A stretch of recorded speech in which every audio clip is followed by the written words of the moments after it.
الحمد للہ رب العالمین والصلاة والسلام علی رسولہ الکریم اما بعد فاعوذ باللہ من الشیطان الرجیم بسم اللہ الرحمن الرحیم وقال اللہ تعالی فی سورة الاحزاب من المؤمنین رجال صدقوا ما عاهدوا اللہ علیہ فمنهم من قضى نحبه ومنهم من ينتظر وما بدلوا تبدیلا صدق اللہ مولانا العظیم۔ وعن ابو سعید الخدری رضی اللہ تعالی عنہ قال قال النبی صلی اللہ علیہ وسلم افضل الجہاد کلمۃ عدل عند سلطان جائر، رواہ الترمذی و ابو داود۔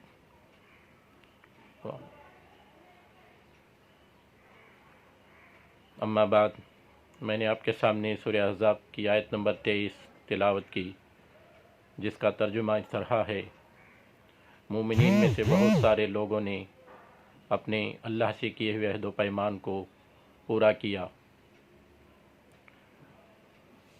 اور ان میں سے کوئی اپنے وعدے کو پورا کیا، اور ان میں سے بعض وعدے کو پورا کرنے کے منتظر ہیں، اور انہوں نے اپنے وعدے میں کوئی تبدیلی نہیں کی۔ اللہ کے رسول صلی اللہ علیہ وسلم نے ارشاد فرمایا، سب سے افضل ترین جہاد یہ ہے کہ ظالم اور جابر بادشاہ کے سامنے حق بات کا اعلان کرے۔ آج دنیا ظلم و تشدد کے دور سے گزر رہی ہے، خصوصاً مسلمانوں کے ساتھ دنیا کے ہر کونے میں ظلم روا رکھا گیا ہے۔ افسوس اس بات کا ہے کہ یہ معاملہ اگر غیر مسلم ممالک میں چلتا ہے تو یہ کوئی تعجب کی بات نہیں ہے، لیکن مسلمانوں کے ساتھ جو ظلم روا رکھا گیا ہے، زیادہ تر مسلم ممالک اس میں ملوث ہیں، خصوصاً بلاد حرمین میں پچھلے 5-6 سالوں سے ظلم و تشدد کا بازار گرم ہے۔ فحش و بے حیائی اور عریانیت کو بڑھاوا دیا جا رہا ہے۔ اس سلسلے میں علماء نے اپنی ذمہ داریاں نبھاتے ہوئے حق کا اعلان کیا۔ حکومت وقت کو انہوں نے نصیحت کی، تلقین کی کہ ناانصافی ظلم سے باز آ جائیں، لیکن حکومت نے یہ ایک نہیں سنی، بلکہ درجنوں بڑے بڑے علماء کو جیلوں میں ڈال دیا گیا، اور بہت سارے علماء جیلوں میں ہی شہید ہو چکے ہیں، یا مشتبہ حالت میں ان کا انتقال ہوا ہے۔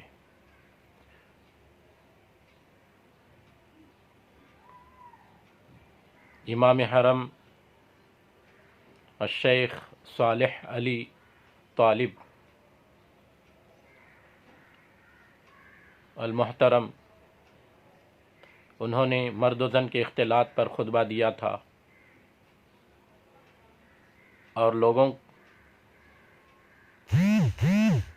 سے اپیل کی تھی کہ اس قسم کی واہیات جگہوں سے بچا جائے۔ اس خطبے کے بعد انہیں بھی جیل کے سلاخوں کے پیچھے ڈال دیا گیا۔ اس سے پہلے سینکڑوں علماء جیلوں میں ڈال دیے گئے ہیں اور ان پر مقدمے بھی نہیں چلائے گئے ہیں۔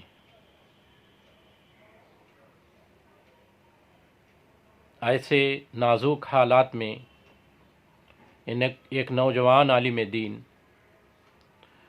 الشیخ عبدالعزیز الطریفی، جو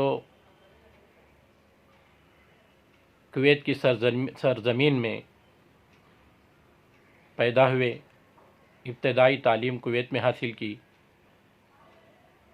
اور عراق کے شہر موصل میں قیام پذیر رہے، پھر مصر کا دورہ کیا،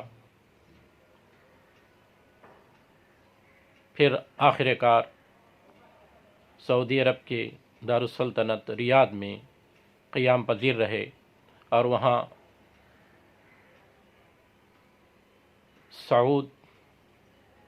الامام سعود یونیورسٹی میں آپ نے کلیت الشریعہ میں تعلیم حاصل کی۔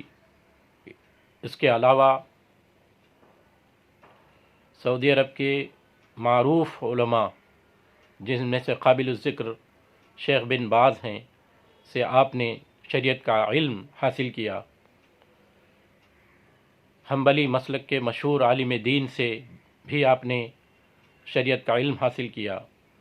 ان کے علاوہ شیخ عبد الرحمن سے آپ نے علم شریعت حاصل کیا۔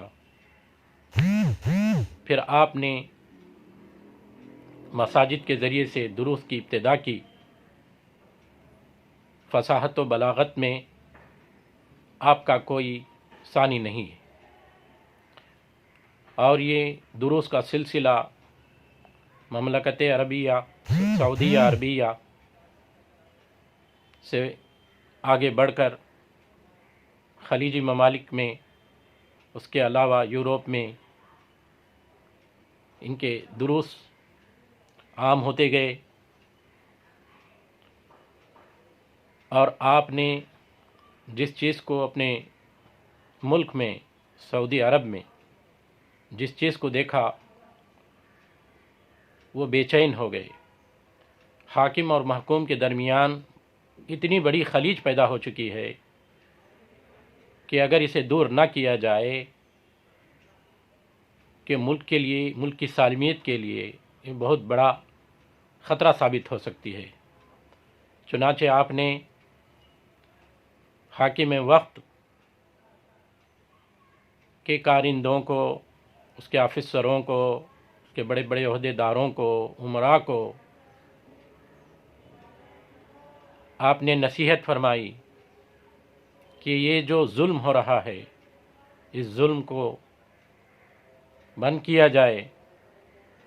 ارحموا من فی الارض یرحمکم من فی السماء کے تحت ماتحتین کو رعایا پر رحم کیا جائے، اور جن کو جیلوں میں ڈالا گیا ہے ان پر مقدمے چلائے جائیں، اگر وہ واقعی گنہگار ہیں تو ان کے جرم کی سزا انہیں دی جائے یا انہیں باعزت بری کیا جائے۔ آپ نے اس سلسلے میں مہم چلائی۔ اس کے علاوہ آپ کے پاس بہت سارے معاملات آئے، فون آئے، چنانچہ انہوں نے بڑی سنجیدگی سے اس معاملے کو لیا اور اسے حل کرنے کی آپ نے بہت کوشش کی۔ اس کے علاوہ لبنان، سوریہ، فلسطین کے قضیوں میں بھی آپ نے دلچسپی دکھائی اور وہاں ہونے والے ظلم کو روکنے کی آپ نے کوشش کی۔ مصر کے عبد الفتاح سیسی کو غاصب کہا کیونکہ اس نے منتخب شدہ حکومت کو ہٹا کر اپنے آپ کو اس نے حکومت کا عہدہ سنبھالا۔ اتنا ہی نہیں بلکہ اخوان کے بڑے بڑے لیڈروں کو اس نے جیلوں میں ڈال کر انہیں سزائیں دیں، عوام پر گولیاں چلائیں، تو اس پر الشیخ طریفی نے کہا کہ یہ سب کا سب ظلم ہے، زیادتی ہے، عمرا کو اس سے باز آ جانا چاہیے، عہدیداروں کو اس سے باز آ جانا چاہیے۔ پھر آپ نے سعودی عرب کے علماء سے یہ اپیل کی کہ حق کا اعلان کیا جائے، جب آپ کے سامنے ظلم ہو رہا ہے تو ظالم کا ہاتھ پکڑنا یہ آپ پر فرض ہو جاتا ہے۔ انصر اخاک ظالما او مظلوما، ظالم کو ظلم سے روکیں اور مظلوم کی مدد کی جائے۔ اگر آپ یہ نہیں کرتے ہیں، یہ تلبیس الحق بالباطل کہلائے گا۔ جیسا کہ یہ بیماری بنو اسرائیل میں عام تھی تو اللہ تعالیٰ نے انہیں اس کی کیے کی سزا دی۔ کہیں ایسا نہ ہو کہ ہم علماء پر بھی اللہ کا کوڑا نہ برس پڑے۔ لیکن یہ تمام انصاف کی باتیں، حق کی باتیں حکومت کو ناگوار گزریں، جبکہ شیخ طریفی نے کہا کہ میں ایک ناصح کی حیثیت سے آپ کو نصیحت کر رہا ہوں، اس میں میرا کوئی دوسرا ارادہ نہیں ہے، میں حکومت کی خیر خواہی کر رہا ہوں، عوام کی خیر خواہی اور بھلائی چاہتا ہوں، فتنہ و فساد اس کو نہ سمجھا جائے، اس کا غلط مطلب نہ نکالا جائے۔ لیکن آخر کار وہی ہوا جس کا ڈر انہیں ستا رہا تھا۔ ایک دن سعودی عرب کے کارندے پولیس آپ کے گھر کا محاصرہ کرتے ہیں اور آپ کو اٹھا کر لے جاتے ہیں اور جیل میں ڈال دیتے ہیں، جہاں ان پر ظلم و تشدد ان پر کیا جاتا ہے، ان کی حالت بگڑ جاتی ہے، ان کا علاج تک نہیں کرایا جاتا۔ تو میں نے یہ جب دیکھا، میں نے پڑھا، ایک مسلم ہونے کی حیثیت سے میرے راتوں کی نیند اڑ گئی، دن کا سکون چھن گیا۔ اللہ تعالیٰ نے ارشاد فرمایا ہے انما المؤمنون اخوہ، مومن آپس میں بھائی بھائی ہیں۔ کسی مسلمان بھائی پر کہیں ظلم ہوتا ہے تو یہ میرا فرض بنتا ہے کہ میرے اندر درد ہو، اس ظلم سے میں بچاؤں، آواز بلند کروں، علماء کو بتاؤں، علماء کو جگاؤں۔ تو وہ بہت سارے علماء جو چیخ چیخ کر ظلم و تشدد کے خلاف باتیں کرتے ہیں، مسلکوں کی باتیں کرتے ہیں، ایسے ظلم کے موقع پر حق گو علماء کے لیے آواز کیوں نہیں اٹھاتے؟ اللہ کو کیا جواب دیں گے؟ وہ دن دور نہیں جب آج ان کے ساتھ ہو رہا ہے تو کل یہ ہمارے ساتھ بھی ہو سکتا ہے۔ اس لیے میں علماء کرام سے، خصوصاً ان اسٹیج والے علماء سے میں درخواست کرتا ہوں جو چیخ چیخ کر بڑی بڑی باتیں کرتے ہیں، حق کے لیے آواز اٹھائیں۔ سعودی عرب کے درجنوں علماء کو جیلوں میں ڈال دیا گیا ہے، جس میں الشیخ عبدالعزیز الطریفی بھی ایک ہیں، امام حرم ہیں، سعید حسن الاواجی ہیں، اور بہت سارے انگنت علماء ہیں، بڑے بڑے علماء ہیں۔ ان کے لیے ہمیں آواز اٹھائیں، حکومت کو متنبہ کریں، حکومت کو نصیحت کریں تاکہ ان کے ساتھ ظلم بند کیا جائے، ان کے ساتھ انصاف کیا جائے، ان کو باعزت بری کیا جائے، اور اللہ تعالیٰ سے دعا کریں کہ اللہ تعالیٰ ان علماء کو ثابت قدم رکھے، ان کی جان، مال، عزت، آبرو کی حفاظت ان کی فرمائے، ان کے گھر والوں کی حفاظت فرمائے، اور ہمیں حق بات کرنے کی اللہ تعالیٰ جرأت عطا فرمائے۔ آمین۔ واخر دعوانا الحمدللہ رب العالمین۔